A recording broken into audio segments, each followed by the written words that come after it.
Հայոց այբուբենը դարերի խորքից եկող լուսավոր ուղեցույց է, հայի ինքնության ամենաթանկ շերտերից մեկը։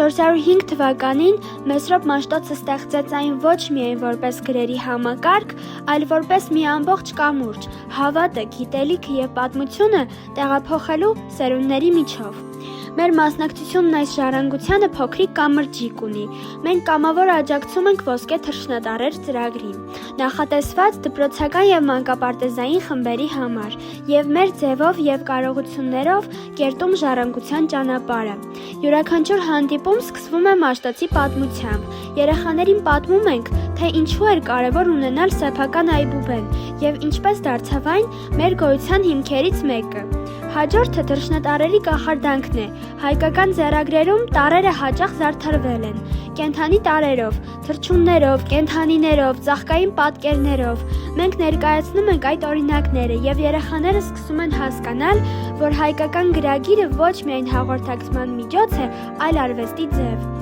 Յուրաքանչյուր երեխա ընտրում է իր տառը և սկսում գունավորել այն։ Ամենասպասված պահը ոսկեպատումն է։ Երեխաները փայլուն ներկով ընդգծում են իրենց տառի սահմանները, ստեղծելով ոսկեգույն շերտ։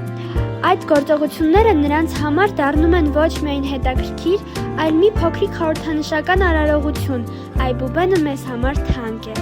Դասի վերջում կազմակերպվում է փոքր ցուցադրություն, որտեղ յուրաքանչյուր երեխա ներկայացնում է իր ստեղծած ոսկե թռչնատառը։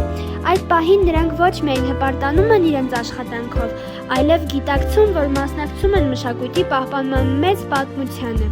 Ահա մենք, Սվետլանան և Անահիտը, մեր մանկապարտեզից սկսած միասին քայլում ենք դեպի դպրոց, հետո դեպի ավարտական ճանապարհը։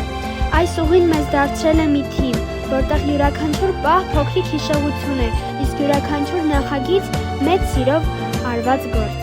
Մեր կամավորությունն այս նախագծում փոքր քայլ է, սիրով ու անկեղծ։ Մենք միշտ տեսնում ենք, թե ինչպես են երեխաները դեպի տուն տանում ոչ միայն նկարը, այլ նաև նոր զգացում։ Ես էլ եմ իմ հայոց լեզվի պահապանը։ Հայոց այբուբենը մեր ոսկե ժառանգությունն է, իսկ մենք նոր սերնդի ժառանգության կերտողները։